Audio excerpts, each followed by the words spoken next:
Thank you, Worshipful. Yeah, there we go. Face the projector above you. Well, the projector, right? Can we do the lights too? Yeah. We just got to bring.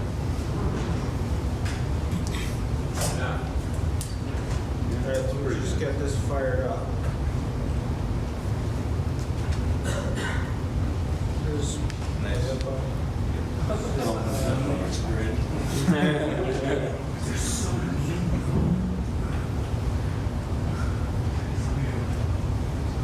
So, worshipful Brother Bo was right. This article, or this paper rather, was posted in Knight Templar magazine last year in August and September. They had to put it in 2 parts just because of space. It's pretty long, but I think I could read it inside of a half an hour, which would allow us some time for a short Q&A afterward. So here's another thing, a disclaimer. I literally made this PowerPoint this afternoon because I didn't know that we had access to this stuff. I didn't know that this was going to be a thing. I thought I was just going to read down the paper and then, but I figured if I had this great resource, why not make a PowerPoint? So, yeah, so this was published August and September in Knight Templar magazine, and on the second one, when they published part 2, they had to, I was kind of excited about this, they had to put a disclaimer before it. I forget exactly what it said, but there was, it was something about, we don't want this to reflect anything, blah, blah, blah, some kind of disclaimer, which you can find it online if you look for it. So, okay, the Mystery of Baphomet. In the year 1307, the Knights Templar were summarily arrested, charged with heresy, and imprisoned by the order of King Philip IV of France. During what has come to be known as the Templar Inquisition, they were tortured into confessions of heretical acts such as spitting or urinating on the cross, homosexuality, and worshiping an idol referred to by some confessors as Baphomet. Over the centuries, the nature and identity of the idol has been disputed and conjectured upon. It has been adopted as a symbol of alchemical perfection and the union of opposites by occult and magical societies. And it has been demonized by fundamentalists and provocateurs who have utilized it as a means to further their respective agendas. As is often the case, there are many interesting tributaries and distributaries leading to and from this enigmatic object. It is the purpose of the present work to shed some light on some of the existing notions and to perhaps unravel a little of the mystery of Baphomet. The Knights Templar, or the Pauperes Commilitones Christi Templicae Salamoniki, was founded in 1119 by Hugh de Payon. The order, which was active from 1129 to 1312, was formed initially for the purpose of escorting pilgrims to and from the Holy Land and Outremer. Outremer's French, it's overseas, literally, but usually in reference to the Levant. The Holy Land itself was relatively secure, being recovered by Christendom during the First Crusade in 1099. The rest of Outremer, however, was treacherous terrain for pilgrims who were preyed upon and slaughtered, sometimes by the hundreds, by bandits and highway robbers. The Knights Templars' monastic vows and service in Outremer and the Holy Land garnered them the support of wealthy European benefactors, whose chief charity they had quickly become. While being headquartered on Temple Mount in Jerusalem, hence the order's colloquial name, Templars, commanderies were gradually erected throughout Christendom. Consequently, the order devised a way to employ this network of fortresses in an early form of banking, which utilized the earliest known form of traveler's checks. In order to deter highway robbers and the like, pilgrims were encouraged to deposit their holdings at one of the many Templar preceptories along the pilgrimage route. They were given a check, usually written in a cipher, which they were to produce in exchange for funds at another preceptory at or nearer to their destination. The Templars were also able to circumvent the papacy's prohibition on loan interest by charging rent for funds borrowed, thus increasing their quickly escalating wealth. The loss of the Holy Land and a few other decisive 12th and 13th century military defeats, such as those at Hattim in 1187 and Acre in 1291, had left the order in a position of vulnerability, particularly to those who coveted the Templars' wealth and holdings, which were rumored to include an inestimable trove of reliquaries and mystical artifacts, perhaps even the fabled treasure of King Solomon. Murmurings of the Templars' secret initiatory rites also began to sow distrust in the minds of the nobles and the church. Exacerbating matters, King Philip IV was indebted to the Templars for funds loaned to him for the dowry of his sister and debts incurred during an expensive Flemish military campaign. Conveniently, Philip was able to utilize the Templars' unfortunate situation to his advantage and had the Knights Templars arrested on charges of heresy on October 13th, 1307. And yes, that's what they believe to be the origin of October 13th. It was a Friday. The preceptories were raided and their holdings were confiscated. They were then cruelly tortured into confessions. In the year 1312, which was during the Babylonian captivity of the papacy, which lasted from 1309 to 1377, in Avignon, Pope Clement V, the king's puppet pope, officially disbanded the order. In addition to the primary articles of accusation collected by Philip's ministers, Guillaume de Nogaret and Egeran de Marini, depositions were taken from Squin de Flexion and Nofo Dei, both of whom were former Templars put out of the order for heresy and other offenses.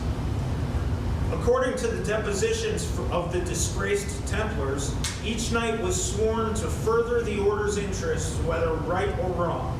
The heads of the order were in a secret Saracenic alliance.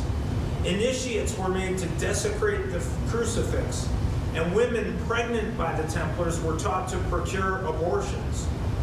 Also in these depositions, references were made to the presence of many unlawful and profane statues of a nature contrary to Christianity, which each member was sworn to keep secret and inviolate under pain of death or perpetual confinement. Despite the conspicuous absence of empirical evidence, the accusations were advanced as official charges, and the Knights Templar were arrested and sequestered to await the arrival of the court of the Inquisition. Men who, on behalf of the Roman Catholic Church, literally made it their business to torture human beings into confessions. In all, the articles of accusation against the Knights Templar consisted of 127 charges in 9 subcategories. We're going to go through each and every one of those right now, if you're ready. No, I'm kidding. Okay. Not enough Masons here to get that joke. We'll tend to just read tracts of things. Anyway, accusation number 5, which stated that the Templars venerated an idol or a head, is of particular interest as it pertains to our current subject, Baphomet. 36 of the total 231 Templars examined by the Inquisition expired under what was inaccurately referred to as the gentle method, of procuring confession. In actuality, these confessions were extracted by means of the most unimaginably heinous and barbaric methods. Sometimes the patient, they call them, this is a quote, sometimes the patient was stripped naked, his hands were tied behind his back, heavy weights were fastened to his feet, and the cord which confined his hands passed over a pulley. At a given signal, he was hoisted into the air, where he hung, suspended by his arms, which were thus drawn out of their natural position. Then suddenly the cord would be let run, but checked before the patient reached the ground, and thus a tremendous shock given to his frame.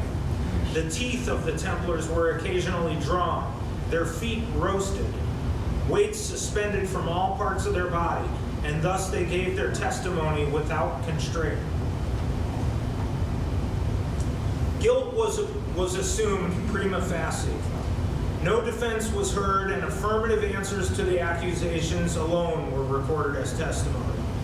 One can look back in awe at the almost superhuman resolve shown by the 36 Templars who, rather than knowingly confess under such conditions, chose to give up their ghosts. Conversely, we must also consider the possibility that the secrets they concealed under such horrific circumstances were indeed elements of their initiatory rituals, secrets which the Templars were sworn to keep inviolate, even under pain of death. As was stated in the depositions taken from the former Templars, Squindeflexion and Nofudei, quote, of 231 Knights Templars by the Pope's commissioners in Paris, only 12 admitted, under torture, to knowing anything about the icon, as against 183 who confessed that they renounced Christ, and 180 who confessed to defiling the cross in various ways. Knights Templar Jean de Chaume confessed that at his initiation he was told, quote, "You believe wrongly, because he, Christ, is indeed a false prophet. Believe in God in heaven and not in him," unquote. This sentiment was echoed in several of the confessions, such as that of a Templar who was admonished, quote, "Do not believe that the man Jesus, of whom the Jews crucified in Outremer, is God, and that he can save you," unquote.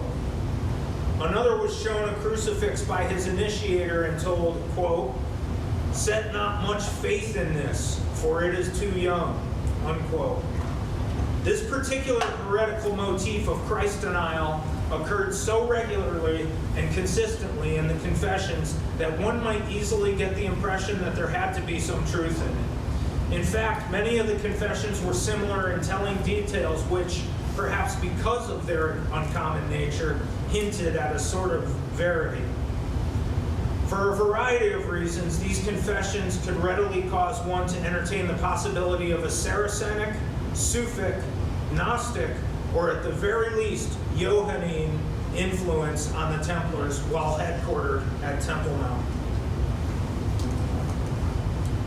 Some historians believe that there was an amount of truth to the allegations against the Templars and their subsequent confessions. The Chinon parchment, for example, suggests that spitting upon or otherwise desecrating the crucifix formed a part of their initiation rituals, and that the act was meant to strengthen the resolve of the captured Templar, forced to do so by his Saracen captors. The training was apparently meant to teach him to commit heretical acts with the mind only and not with the heart. It has also been contended that there is ample reason to suspect that the worship of Baphomet was, in fact, an element of the Templar initiatory system. Although it is unclear whether this worship was merely a simulation of pagan idolatry, a practice used to develop a callousness to such forced heretical acts in the unfortunate event of capture by the Saracens, or if it was an authentic devotional expression. Of all the recorded confessions, however, none were quite as bizarre as those involving some form of supernatural head.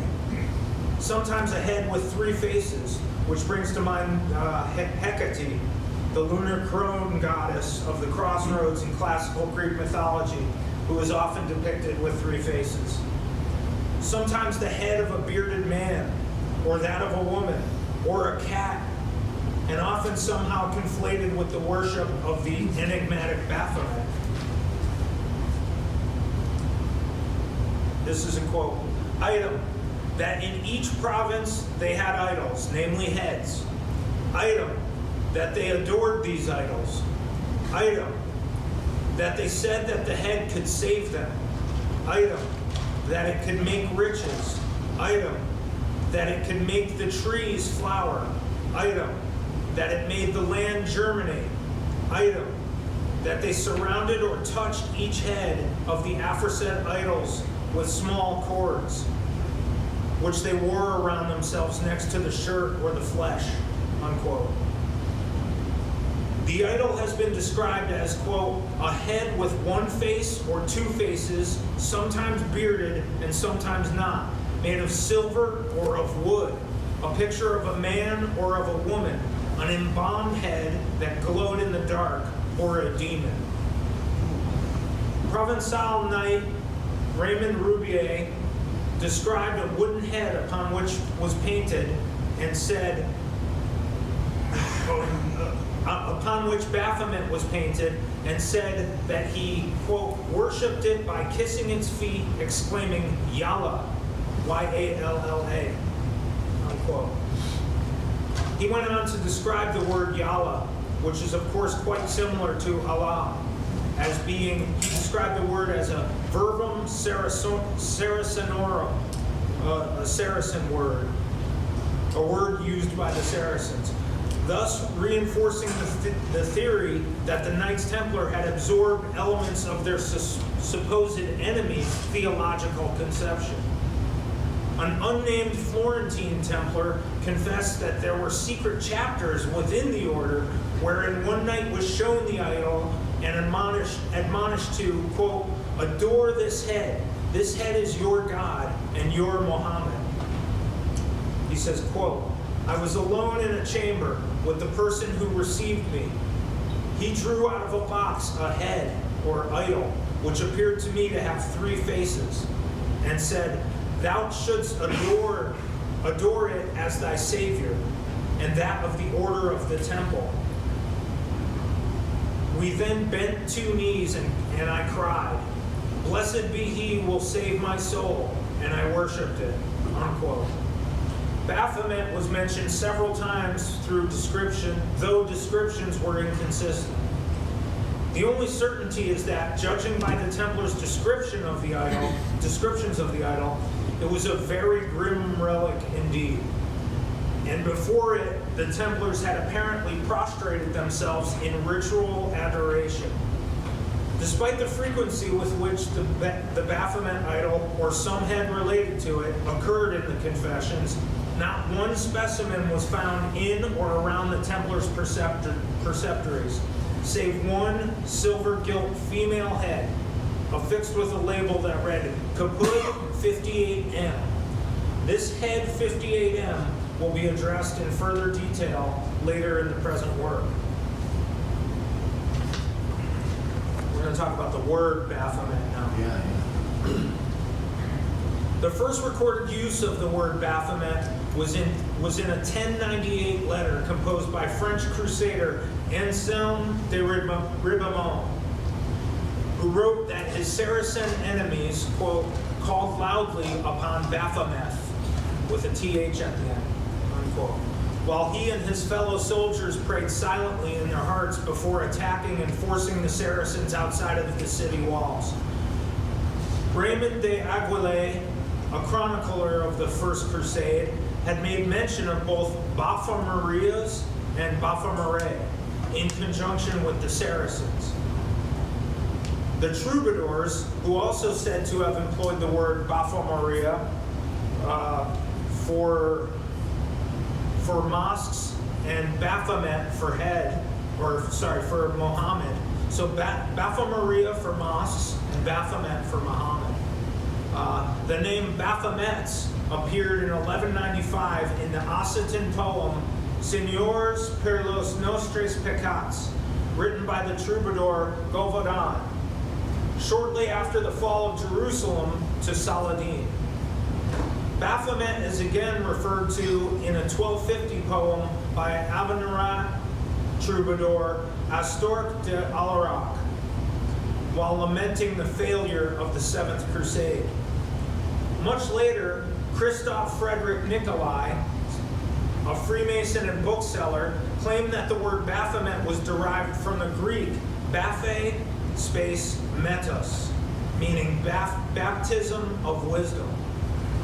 He was also the first to propose that the Templars were Manichaean Gnostics, and that their initiatory rites, which were structured in hierarchical grades, such as those of Mithraism or Freemasonry, were Saracenic in origin.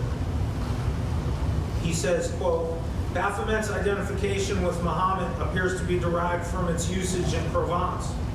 This had been the center of the Cathar Church in France until the Albigensian Crusade of 1209 through 1229 killed its protectors, and the nascent Inquisition killed or silenced any survivors.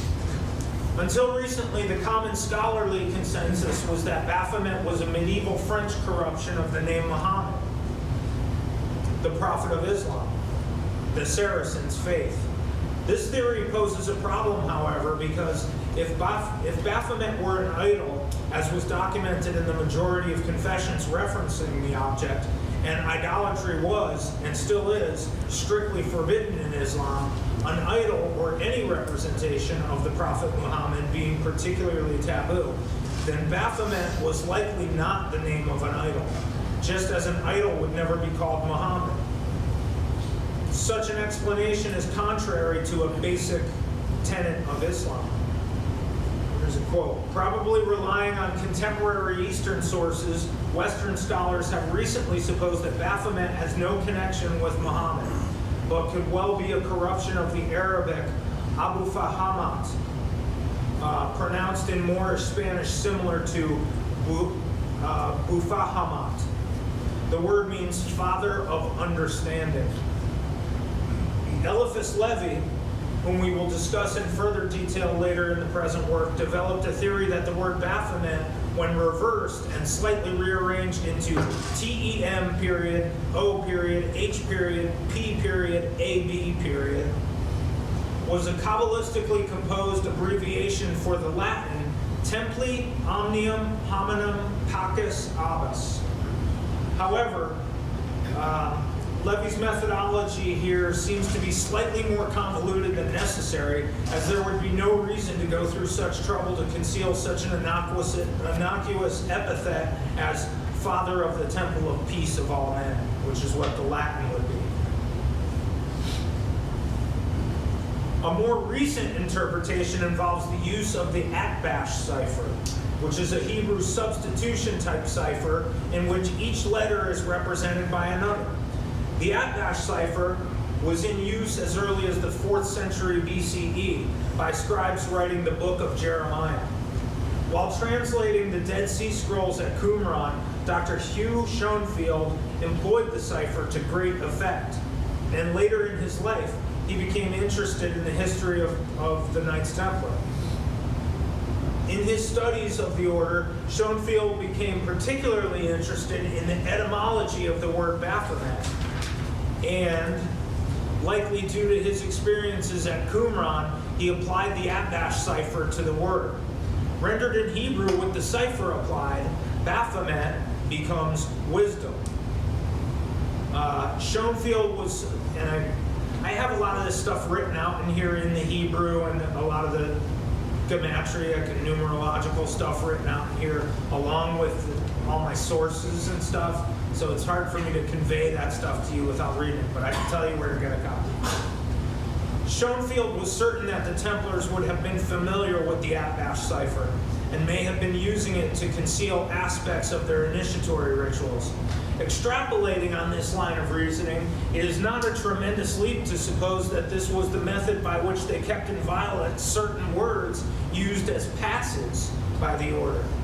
Furthermore, considering the word's association with both wisdom and the head, Baphomet may perhaps be a somewhat cryptic allusion to an enlightened state of consciousness, thus alluding to the theory that the Templars may have been exposed to either the esoteric doctrines and practices of the Sufis while in the Holy Land, the Pistis Sophia and other non-canonical Gospels while headquartered in Temple Mount, or perhaps to the purported gnosis of the Cathari while in Languedoc, though these claims are unsupported by any extant data. We're going to talk about the head now. We did the word already. Generally speaking, the head symbolizes the driving force of the active principle, including the powers of government, legislation, and enlightenment. It also symbolizes the manifestation of spirit in contrast with the body, which symbolizes the manifestation of matter. The spherical shape of the human head, according to Plato, likens it to a universe. The head is a microcosm. All these meanings converge in the symbolism of the one, of perfection, the Son, and the Godhead. The Templars possessed a trove of reliquaries, one of which was a head gilt in silver and cryptically labeled Caput 58M. This particular reliquary head was confiscated from the Paris preceptory. The head was hinged at the crown of the skull and contained the bones of a particularly small woman who were wrapped in white and red linen. Apparently, at least one Templar confessor, no doubt under extreme duress, said that Caput 58M was unrelated to the male bearded head that was used in the order's rituals. Here's a quote. This is from a modern commentator. The Templars had also in their possession an interesting relic in the form of a female silver head containing a couple of skull bones from a small woman. It also came with a label on which read the following, Caput 58M. At first glance, the message is just a random few numbers and a letter, but when you add 5 with 8, you get 13. The letter M is the 13th letter of the alphabet, and together with the other M, we have a double hit. Could this female relic have been the bones of Mary Magdalene? He says. While this is an intriguing hypothesis, that's the end of his quote. While this is an intriguing hypothesis, it is problematic in that the letter M occupies the 12th position in the Latin alphabet, which had no letter J. J and I were one letter. In an effort to strengthen a Magdalenic lineage passing through that of the Templars, the author then stresses the connection between the Knights Templar and the Cathari. The Cathari, or Cathars, were a heretical Christian sect professing a somewhat Gnostic and Neo-Manichaean dualistic theology, who existed primarily in the south of France in the 12th and 13th centuries. It is then posited that the Templars had adopted aspects of the Pistis Sophia and other biblical apocrypha, either through direct commingling with the Cathari and Languedoc, or from non-canonical Gnostic Gospels discovered in the Holy Land. While the Templars' exposure to esoteric doctrines from various sources is not particularly hard to swallow, their involvement in a project with the Cathari to guard and carry forward any sort of Magdalenic lineage is completely unsupported by mainstream historical research.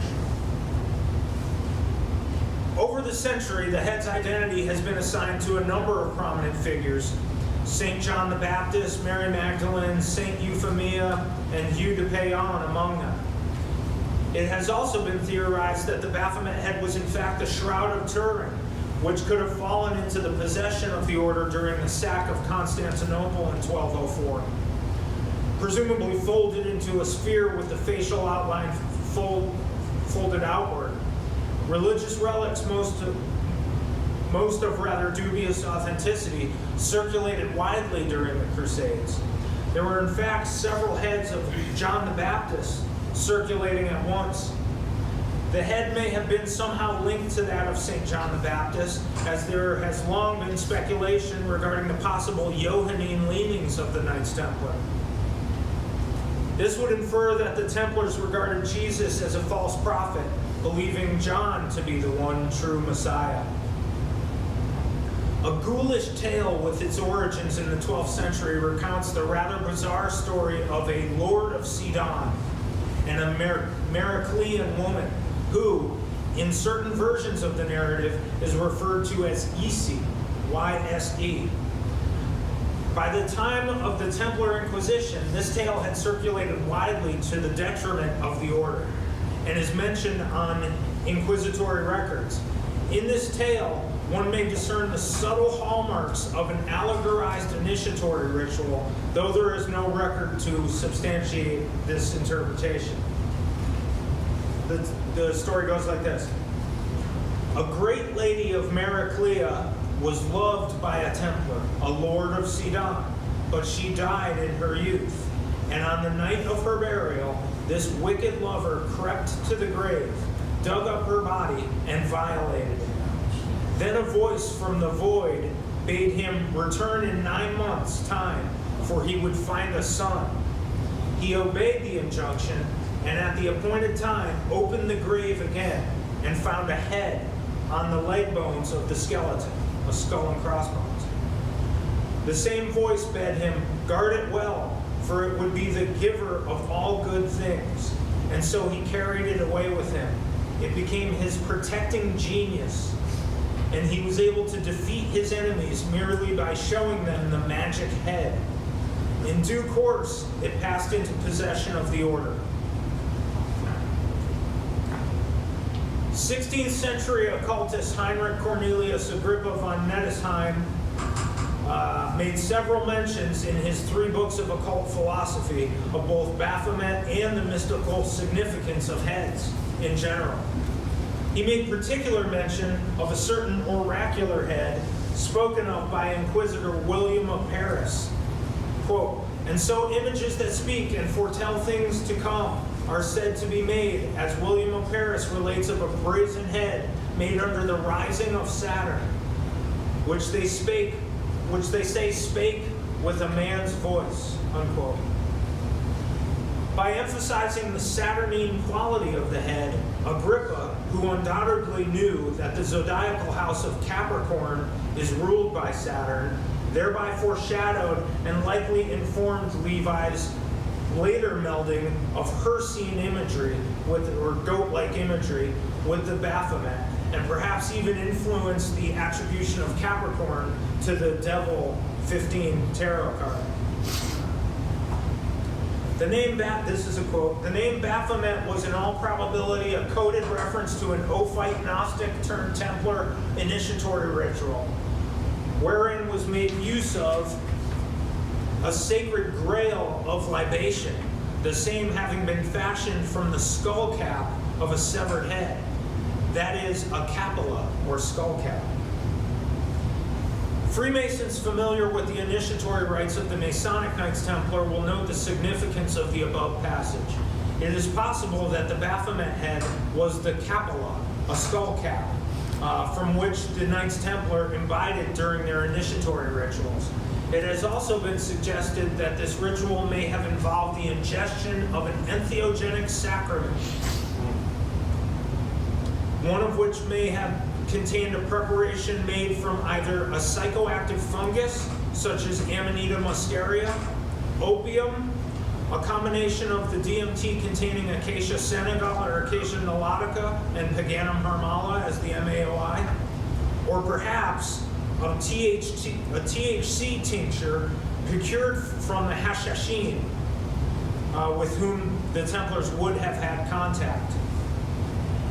Idris Shah, the 20th century Sufi teacher and author, argued that the Baphomet head was actually that of martyred Persian poet, mystic, and Sufi teacher named Mansur el-Hallaj.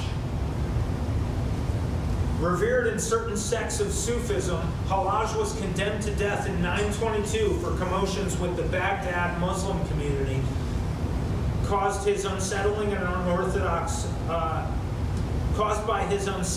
unorthodox interpretations of Islam. These were expressed in statements such as, quote, the important thing is to proceed 7 times around the Kaaba of one's heart. And then another quote, "O Muslims, save me from God." Another quote, "God has made my blood lawful to you. Kill me." And what is probably his most famous declaration, "I am the truth." These got him in trouble with Islam, if you can believe that. For these crimes, Mansour al-Hallaj was first punched in the face, lashed until he was unconscious, and then decapitated. Hallaj's decapitated head was said to have been embalmed by the Caliph's queen mother, and later surfaced among a sect of Sufi masters who venerated the relic for its magical powers. In addition to maintaining that this was the true Baphomet head, Shah explicitly referred to Hallaj as being the son of a widow, and claimed that the martyred Sufi was also the source of the Masonic legend of HA. Though he went on to develop other interpretations, in one such interpretation, he likens Baphomet to the heraldic black head, which he later equates with the alchemical caput mortuum, which is the dead head that you get after a certain calcination in an alchemical process. Here's a quote. "The Baphomet is none other than the symbol of the completed man. The black head, Negro head, or the Turk's head, which appears in heraldry and in English country inns on their signs, is a crusader substitute word for this kind of knowledge." In 1818, Viennese essayist Joseph von Hammer-Purgstall wrote Mysterium Baphometis Revelatum se fratres militae templi quadnosticae et quidem ofani apostasae impuritatis convicti per ipsa Iroma monumenta. Which means discovery of the mystery of Baphomet, by which the Knights Templar, like the Gnostics and Ophites, are convicted of apostasy, of idolatry, and of moral impurity by their own monuments. That's quite a title for a book. Okay. In his essay, Hammer-Purgstall utilized pseudo-historical sources such as the medieval Grail romances to further his agenda. In order to add validity to his more speculative claims, he directed attention to the stone idols referred to as Baphomets in the Imperial Cabinet of Vienna. These hermaphroditic stone figures, sometimes with two heads or two faces, are thought to be of either Egyptian or Ophite Gnostic origin. In the essay, he built a case supporting the Templars' Gnosticism and their worship of these Baphomet idols. The tone of the piece was clearly meant to besmirch Masonic Templarism specifically, and Freemasonry in general. Hammer-Purgstall's theory was later supported by Louis Spence in his An Encyclopedia of Occultism in 1920. This particular strain of anti-Masonic rhetoric is still sometimes resurrected to further various agendas. Here's a quote. "An interesting discovery was made public in 1818 dealing with the history of secret societies. There was found among the antiquities of the Imperial Museum of Vienna some of those idols named heads of Baphomet, which the Templars adore. These heads represent the divinity of the Gnostics, named Mete." Remember we talked about Baphometis, Mete, or wisdom. For a long time there was preserved at Marseille one of these gilded heads, seized in a retreat of the Templars when the latter were pursued by the law. Despite its apparent veneration by the Knights Templar, Baphomet has become synonymous with Satan. This may have something to do with Levy's Baphomet's use as the devil card image on Waite's tarot card deck, as well as Leo Taxel's use of the same on the cover of his lurid anti-Masonic expose, Les Mysteries de Franc-Maçonnerie des Vals. Taxel also inadvertently conflated Baphomet with Lucifer in the public Christian mind when he paraphrased and dubiously recontextualized a passage from Albert Pike's Morals and Dogma. of the ancient accepted Scottish rite of Freemasonry. Often quoted by Freemasonry's detractors, wherein Pike states, Lucifer, the light bearer, strange and mysterious name to give the spirit of darkness. Lucifer, the son of the morning, it is he who bears the light, and with its splendor, with its splendors intolerable, blinds feeble, sensual, and selfish souls. Doubt it not. Although Pike's meaning is much clearer elsewhere in the volume, wherein he dismisses the conflation by saying, this force which presides over the physical generation under the mythological and horned form of the god Pan, thence came the he-goat of the Sabbath, brother of the ancient serpent, and the light bearer, or phosphor, of which the poets have made the false Lucifer of the legend. Alphonse Louis Constant, who produced his literary work under the name Eliphas Levi, which is a Hebrew transliteration of his name, his given name, was a Freemason, an entered apprentice Freemason, Hermetic Kabbalist, a ceremonial magician, active during the mid-19th century in Paris, France. Notably, he was also the first to apply the Hebrew alphabet to the cards in the major arcana of the Tarot. He also carried forward a synthesis of the work of occultists Heinrich Cornelius Agrippa, Heinrich Kuhnrath, and Francis Barrett, in the form which helped to spark the late 19th, early 20th century occult revival and the formation of groups like the Hermetic Order of the Golden Dawn. In his first treatise, Dogma and Ritual of High Magic, Levi adopted the symbolism of Baphomet and expands on the idea to include several Kabbalistic, magical, and alchemical concepts. Almost there. The Sabbatic Goat, in 1854, bear that in mind. This is first appearance is 1854 of this version of Baphomet. So we're talking a full 800 years, pretty much later. So when we think of this as being that's Baphomet, that's only if you don't count the first 800 years of there being Baphometisms around. The Sabbatic Goat, in 1854, goat-headed dualistic hermaphrodite, is Levi's Sphinxian hieroglyph for the astral light, or universal agent, a diaphanous substance he refers to as Azoth, the union of all binary opposites. The visual representation of Levi's Baphomet was patterned on the androgyne of Heinrich Kuhnrath. The devil card, key 15 of the both the Marseille and later of the Rider-Waite deck, and Herodotus's account of the goat of Mendes, which was an Egyptian goat-worshipping cult. And elements of the aforementioned stone Baphomet idols. The arms are situated in such a way as to convey the Hermetic axiom, that which is below is like that which is above, and that which is above is like that which is below. Upon the raised right arm is written the Latin solve, to break apart, and coagula, to join together, upon the lower left arm. These are meant to convey alchemical processes. The caduceus of Hermes is also depicted in the vicinity of the phallus. Levi's illustration of Baphomet was undoubtedly the primary influence on Arthur Edward Waite's Devil Tarot card in the deck of his design, the Rider-Waite Tarot, which is arguably the most iconic and universal deck of those in current use. A slightly altered version of the Sabbatic Goat is depicted on the card.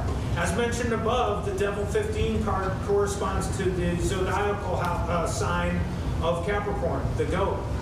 Waite, who was a Freemason and a member of the Hermetic Order of the Golden Dawn, was best known as the translator and commentator of the works of Eliphas Levi. Levi's work in general was far and away the single most significant influence on that of Masonic Knights Templar Sir Knight Albert Pike, Knight Templar. whose magnum opus, Morals and Dogma of the Ancient and Accepted Scottish Rite of Freemasonry, is replete with lengthy, though sometimes uncredited, quotations from Levi. The book also contains 3 specific references to Baphomet. Here's Pike on Baphomet. The Gnostics held that it composed the igneous body of the Holy Spirit, and it was adored in the secret rites of the Sabbat of the temple. Under the hieroglyphic figure of Baphomet, or the hermaphroditic goat of Mendes, there is a life principle of the world, a universal agent, wherein are 2 natures and a double current of love and of wrath. Hieroglyphically, to express the law of prudence, they gave their Mercury, personified in Egypt as Hermanubis, a dog's head, and to their sulfur, represented by the Baphomet of the temple, the goat's head, which brought into such disrepute the occult medieval associations. One more from Albert Pike. It is absurd to suppose that men of intellect adored a monstrous idol called Baphomet, or recognized Muhammad as an inspired prophet. Their symbolism, invented ages before to conceal what was dangerous to avow, was of course misunderstood by those who were not adepts, and to their enemies seemed to be pantheistic. End quote. In 1912, British occultist and ceremonial magician Aleister Crowley took the name Baphomet as his nomen mysticum, his magical name or mystical name. Upon becoming the head of the British branch of the Ordo Templi Orientis, Order of the Eastern Temple, a Templar order, non-regular. The OTO was a German Masonic appendant body encompassing the Royal Arch, Templarism, various degrees of the Scottish Rite, and elements of the Swedenborg and Memphis Mitzrayim rites when it first started. Crowley, like Levy, viewed Baphomet as the divine androgyne, the hermetic union of opposites, and he gave this figure a prominent role in the cosmology of his religio-philosophical system, Thelema. He also followed Hammer Purgstall's lead by conflating the Baphomet with the Gnostic Neoplatonic Demiurgos, Yaldabaoth, who is generally depicted as a serpent with a lion's head, surrounded by a solar nimbus. In the creed of the Ecclesia Gnostica Catholica, the ecclesiastical arm of Ordo Templi Orientis, Crowley wrote, quote, "I believe in the serpent and the lion, mystery of mysteries, in his name, Baphomet." Elsewhere, he said of Baphomet, "The devil is, historically, the god of any people that one personally dislikes. This serpent, Satan, is not the enemy of man, but he who made gods of our race, knowing good and evil. He bade, know thyself, and taught initiation. He is the devil of the book of Thoth, and his emblem is Baphomet, the androgyne, who is the hieroglyph of arcane perfection. He is therefore life and love, but moreover his letter is Ayin, the eye, so that he is light. And his zodiacal image is Capricornus, that leaping goat, whose attribute is liberty." Just as myths and romances of the Knights Templar continue to inspire modern narratives, the mysterious concept of Baphomet has been cryptically woven into the fabric of occult culture for centuries. Though a steady stream of new interpretations and reconceptualizations, this enigmatic figure has found its way into popular form since being reintroduced during the occult revival of the late 19th century and spurred further along by the neo-paganism of the mid-20th century through the present day. As the popular reappropriation and reinterpretation of Baphomet continues, we find ourselves increasingly further from being able to appreciate the context in which the Knights Templar may have experienced this strange oracular head. We are left asking ourselves, what was it about this arcane relic and the rites surrounding it that would inspire such an unflagging dedication to keeping the mysteries of Baphomet inviolate, even under such heinous torture and duress, nay, even unto death? Thank you.